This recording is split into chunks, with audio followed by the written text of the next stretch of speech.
E aí eu tava ali e um dia eu lembro que, poxa, que legal, cara. Era muito legal essa época, porque tinha uma riqueza também brasileira nas canções dentro da igreja que era incrível, assim.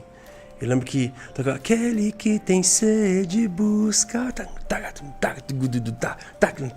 Era um axé. Tocava frevo na igreja. Videira, videira, videira, videira, videira, videira, videira. Que mais tocou, né, cara? Ah, conhece a videira? Uhum. Tu és a fonte de águas vivas. Isso é frevo, cara. E Então, eu lembro que começou a tocar muito. Tinha muito ritmo. A gente era de uma igreja aqui que o pastor chamava Vieira. Era essa música que a gente ficava Vieira. E era aqui, ó, Videira. Era muito legal. E aí eu lembro que começou a fazer uns ritmos brasileiros bem fortes, sim, e os meninos que estavam na bateria não conseguiam no ensaio. Aí eu lembro que eu sentei, peguei e fiz, assim. Aí eu achei que ia ser escalada, e pelo contrário, me tiraram a baqueta. Aí sumiram com as baquetas, eu não sabia onde comprar. Tratamento, cara. Foi muito tratado. Mas foi o início da minha vida musical. Entendi. Então ali você já tocava bateria, já no louvor, já participava. Assim, a partir dos 9 anos, assim, eu já tava na bateria. Legal, firme. Mas eu fui muito tratado, cara. Muito tratado. Eu lembro que eu comecei a estudar bastante, sim, bastante rudimento. E meu pai tinha um culto de segunda... Eu já tinha aí uns 12 anos, eu acho. 12 ou 13, e meu pai tinha um culto de segunda-feira lotado. Isso nós já estávamos no Guarujá, litoral. E aí era 1.300 pessoas na segunda-feira, assim, em 1997, sei lá. E aí ele tocava, meu pai ministrava louvor. Ele falava, hoje sou eu que vou fazer. E era só corinho. Milagres, a bateria inteira. Era 40 minutos de E eu querendo fazer as coisas que eu estudei, sabe? Exato. 5 horas estudando, eu quero fazer. Aí eu começava a complicar a vida dele, fazendo umas viradas, assim, pra ele perder o tempo. E aí ele parou no meio do culto, assim, falou assim, igreja, com vocês, Bruno na bateria. Sério? E parou a banda toda e falou, vai, sola. E era o meu sonho de menino um dia conseguir fazer um solo, mas eu tinha 12 anos, eu não sabia. Eu lembro que eu comecei a chorar, assim, no fim da igreja. Falei, aí ele veio, colocou o microfone na minha boca e falou, sola? Aí eu não sei solar.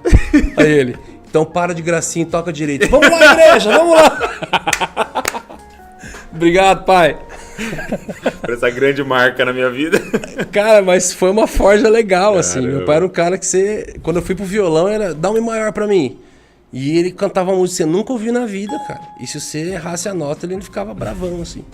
Então isso me forjou, foi legal. Não, cara, a igreja é maravilhosa. Isso, né? Me forjou demais, assim, cara. Eu lembro que o sonho de todo menino que começou a tocar um violão lá com 13 anos de idade era tirar uma música de ouvido, coisa que talvez demora alguns anos, eu já tive que me virar com meses. Sim. Me virar, assim. Então foi bem legal. Que legal. A partir disso você começa a se envolver com a música? Já na sequência você já se envolve com a música? Não. Eu me envolvi com a música desde os meus 7 anos de idade. Ah, tá. Você já... eu me escalei pro louvor. Teve filho de pastor, tem o direito. Não, nessa época eu não era filho do pastor, nós éramos de uma igreja e meus pais eram meio que o líder de jovens assim, da igreja. E eu tava um culto de semana e eles teve o louvor, tava tocando e eu vi a percussão que tinha do lado ali da igreja, que é uma grande percussão, e o percussionista tinha ido. Aí eu subi no meio do louvor e comecei a tocar. E aí o pessoal do louvor já ficou indignado, assim, veio vindo na direção pra falar para. E eles viram que eu tava tocando certinho. Eu tava tocando certinho no ritmo. O diácono veio pra querer tirar. Eles, não, pode deixar. Eles gostaram. No final, no outro final de semana, na outra quinta-feira eu fiz isso de novo. Fui fazendo. Quando eu tinha 9 anos de idade, meus pais foram pra Presidente Pitácio plantar uma igreja lá. E aí lá eu comecei a tocar bateria, assim. E foi bem legal, assim. Hoje é legal falar, né? Porque eu lembro que na época tinha um músico que foi contratado para ensinar as pessoas. Eu não sei qual foi o critério dele. Eu sei que ele reuniu a galera numa roda e falou assim: você, violão. Você, contrabaixo. Ele ia ensinar tudo do zero. Entendi. Mas eu não sei o que foi o critério para falar. Ele vai aprender a tocar baixo. E, tipo, nem sabe se o cara tinha um talento para isso. Mas ok, deu certo. Só que ele chegou, um rapaz falou, você bateria, e eu era o próximo. Ele me pulou e falou, você bateria. E todo mundo teve uma coisa, menos eu. Eu era o único. Tinha 9 anos de idade, o pessoal era mais adolescente. Eu falei, e eu? Aí eu lembro que ele pegou aquele meia-lua, sabe? E jogou no meu peito e falou, se você quiser, você vai tocar meia-lua. Cara, eu falei, poxa. E eu lembro que eu ia nos ensaios e ficava observando tudo, ficava do lado do baterista, ele tocando minha lua. E... a chimbica. E com quantos anos vocês iniciaram a banda? Você tinha quantos anos, perdão? Eu tinha... eu acho que eu tinha... Morada. 23. 23? 23. Eu tô com... Aí nisso você tava onde? Morando aonde? 23, 24. Eu tava morando em Fernandópolis. Cara, minha vida é... Então, porque eu tô só pegando os nomes. Guarujá. Não, Taubaté, se eu não me engano, é minha 7ª cidade. 7ª cidade? Eu estudei em 17 escolas. Caramba. Fui expulso de 4. Porque eles não compreendiam o meu chamado. E eu também não. Cara, e nessa época nós estávamos morando em Fernandópolis, que é bem no extremo do interior de São Paulo. Ali pros lados, quando começa Mato Grosso e tal. Cidade de 60 mil habitantes. E... Mas só pra entender, seu pai plantava a igreja? Olha, meu pai, ele plantou a igreja em uma cidade do lado de Campinas, eu não lembro se é um bairro ou se é uma cidade. Depois disso, Santa Bárbara do Oeste. Cidade. Depois ele foi pra Presidente Epitácio, lá ele plantou a igreja lá. E depois disso, do Guarujá para Fernandópolis e tal, ele meio que foi transferido, assim, já assumiu uma igreja que já existia e que tinha outras igrejas na região, e ele sempre teve esse encargo na vida dele, onde ele multiplicava muito. Então, quando nós mudamos para Fernandópolis, eu lembro que tinha, eu não lembro a quantidade de igrejas, mas se eu não me engano eram 8 ou 12 igrejas que ele presidia, assim, na região. E quando ele foi embora, ele deixou 26. Tipo assim, em várias cidades diferentes. Então ele tinha esse apostolado, assim. Então você estava em Fernandópolis e lá você conhece a galera da banda? Era da igreja? Da mesma comunidade? Nós éramos o Ministério de Louvor da igreja local. Ah, vocês eram o Ministério de Louvor? Louvor de jovens, e o louvor do domingo era toda a gente. Louvor das senhoras, do asilo... E literalmente mesmo. Eu só não fui líder de mulher porque eu não era mulher. Mas tudo possível dentro da igreja a gente fez. A gente sempre serviu a igreja local lá.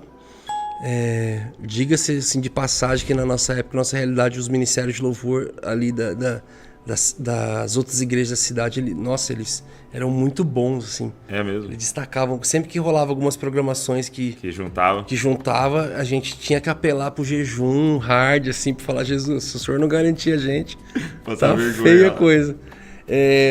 E a gente foi crescendo ali. E aí, quando eu sempre fui um caçador de coisas que a galera não conhecia, assim, eu sempre busquei, sabe, a deep web da adoração, assim, sabe? O mercado negro da adoração. Um negócio que a galera não conhecia, as gravadoras não conheciam. Entendi. E isso sempre veio até mim, assim, sempre, assim, ó, eu sempre conhecia umas coisas que mais ninguém conhecia. E como nessa época, eu já estava liderando louvor, eu fui colocando esses louvores na igreja. Sim. E aí, quando a gente ia fazer programações com outras igrejas, só chegava a gente tocando umas músicas que ninguém conhecia. Então, querendo ou não, isso foi me forjando, porque a gente tinha que ir a gente era uma referência na nossa região, dentro da nossa denominação. Então, sempre que a gente ia fazer outras coisas, eram músicas que não estavam no mercado. E mesmo assim, eu insistia nelas. Isso me forjou para quando eu comecei a compor, eu acreditar em algo antes de todo mundo. Né? Então eu lembro que uma das principais canções, uma das primeiras canções minhas que a gente cantou com a igreja, eu mostrei pra toda a banda, pra todo o grupo da igreja de louvor, e tipo, ninguém gostou.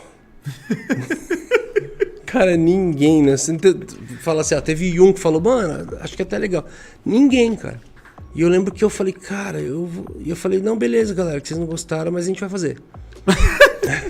Os caras, como assim? Não, a gente vai fazer. Assim, né? Eu falei, então vamos fazer assim. Eu falei assim, vamos fazer o seguinte, se a gente fizer à noite e for uma droga, ninguém vier, não fluir, eu deixo quieto, eu ouço vocês. Se for o contrário, aí a conversa muda. E chegou a noite, cara, a igreja foi assim, ó.